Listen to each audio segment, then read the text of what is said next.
Breakup అయినప్పుడు దాటి నుంచి బయటపడడం ఎలా, అంటే how to get over breakup? ఇది చాలా ట్రెండ్ ఉంది కదా, if you're done with your ex move on to your next అని.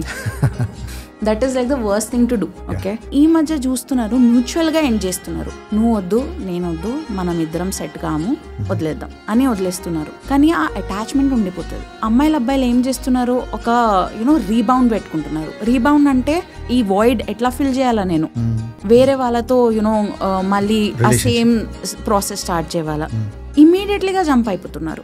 First of all, once you are done with the relationship, మీరు మీకోసం ఒక 6 months గ్యాప్ ఇవ్వాలి.